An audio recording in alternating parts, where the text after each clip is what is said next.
Okay, here we are, Module 2, Lesson 2, definition of translation. But we've already talked about translations. Translations are rigid.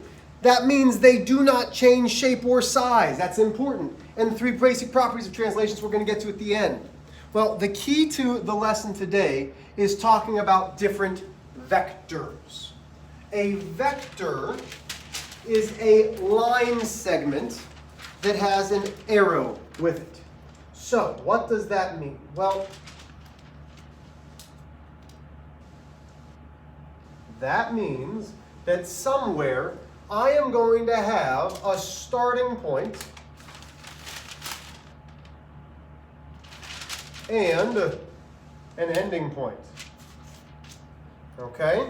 So there's my starting point and my ending point. What this means is I am going to take this whole picture, and where the ending point was of that vector, where the tail or the arrow was, I move it. This is a translation along a vector. The shapes have stayed the same size. They've just moved a certain distance and have not rotated. And if you're like, Mr. H, why do you already have that on there? Because I've already done this video once, and it told me it could not save it. So am I a little upset? A little bit. Because I don't like wasting 10 minutes of my time redoing another video. Mr. H, could I draw a vector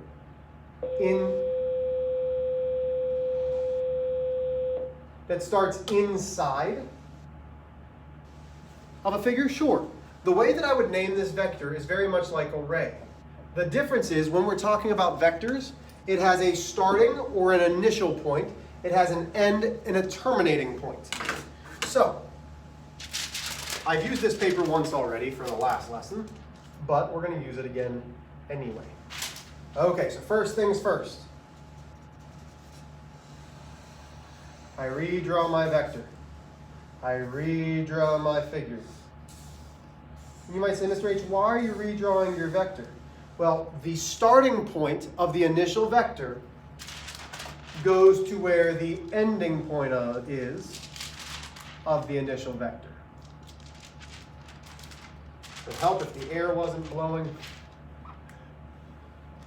There we go. Okay, so I have now drawn a congruent, rigid translation. Rigid because it didn't move. It follows along that same line. It's moved that same distance away. That's important. The keys about the translation, or at least about the vector, is a vector is a directed. It has direction line segment. It has a starting and a stop point, even though it has an arrow. The reason it has an arrow is that's the direction. It tells me which way to go. Okay? That's extremely, extremely important. So will that be confusing when we start talking about rays? Yes, but you will continually hear me use the word vector. Another word there, vector? There it is. Vector. The vector gives me direction and distance. Mr. H, show me. Well, okay, I got you. So at the end of the, just tripped. At the end of the last lesson, we talked about the primes.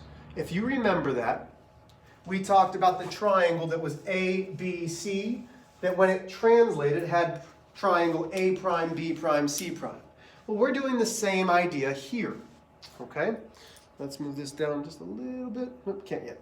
It says the diagram below shows figures and their images under a translation.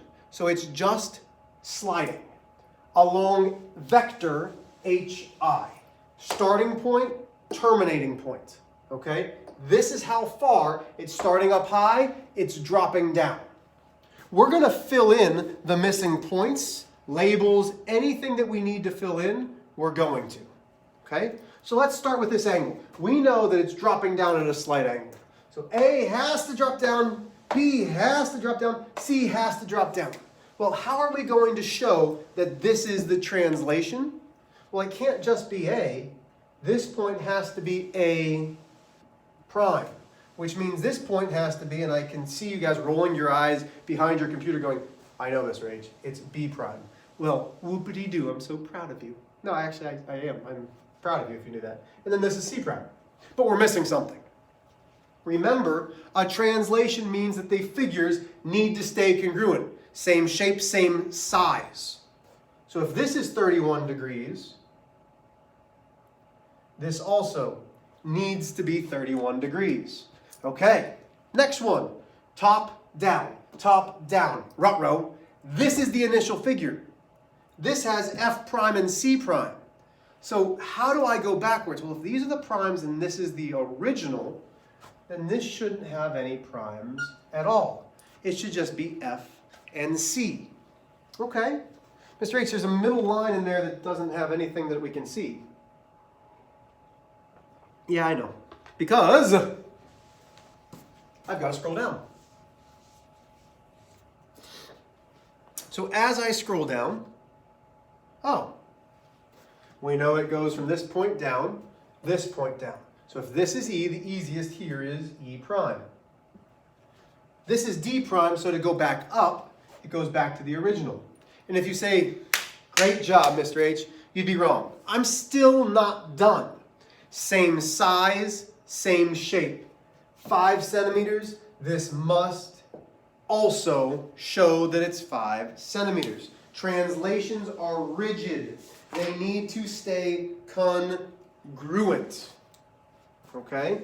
It is not a translation if it is not congruent.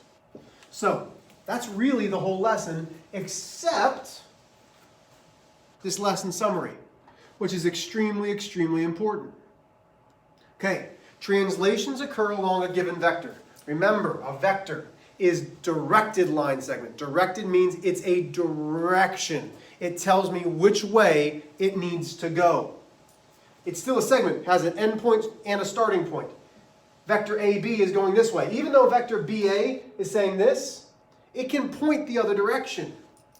There are 3 things that have to matter for it to be a translation. It maps a line to a line, array to array, or a segment to a segment, an angle to an angle. I can't start with a segment and then become an angle. Okay, that's not possible. Second thing, it preserves the length of the segment. That means it stays the same.